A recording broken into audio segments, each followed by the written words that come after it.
For Indigenous communities, the stakes are pretty high when it comes to change.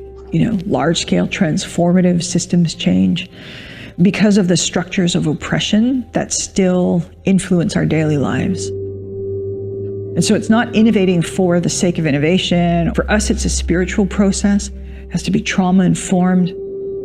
I think that's the kind of the medicine of Turtle Island Institute. There's elements of healing.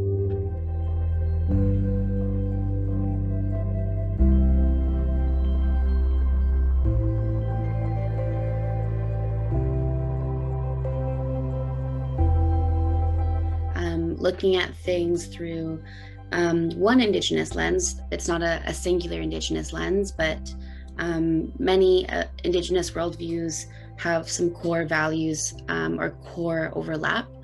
And then we'll also be looking at kind of the more status quo or the more colonial ways of looking at data, and specifically data through the lens of economics and economy. And I also wanted to add, what did I want to add? Maybe it'll come back to me. But so I think also why we're going to be talking about a little bit about the methods of collecting data as well, and of kind of building those relationships before the data is collected, is because data isn't a static thing that you can just take and then kind of decolonize in itself. Data is alive, and data is people, and data is beings. So there is definitely a need to have a decolonized approach from before the data is in your basket. And so we have to start from the beginning. Yeah. So I think Sophie and I were talking this morning about our gathering today, and one of the comments that Sophie made earlier, and I'm just going to borrow it from you right now, is that we can't just scrape colonialism off data. And it's so true.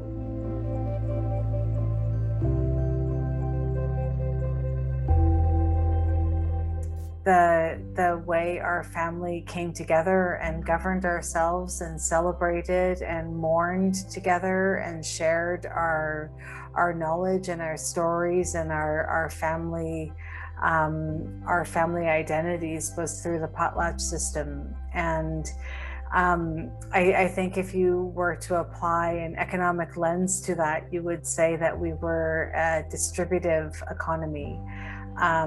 We very much saw reciprocity, the value of reciprocity, as central to how we lived among each other, and living a life of love and compassion and protection for those around us, ensuring that we all had what we needed to survive was central in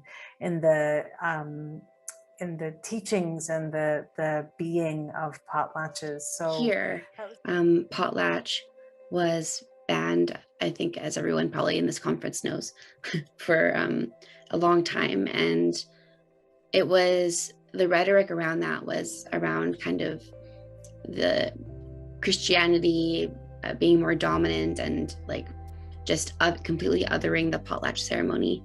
But what some folks are talking about it around kind of reconciling economies and reconciling economics and finance is the huge threat that the potlatch had to capitalistic economies, because it was such an alternate way of existing where folks could be completely independent of accumulative culture and accumulative economies. So it was kind of this approach that was under the guise of piety and Christianity, but it also had these really strong economic ties to the reasoning of wanting that. So all those contexts are just so important, and they don't often come up in big government economic development ventures or evaluations. So just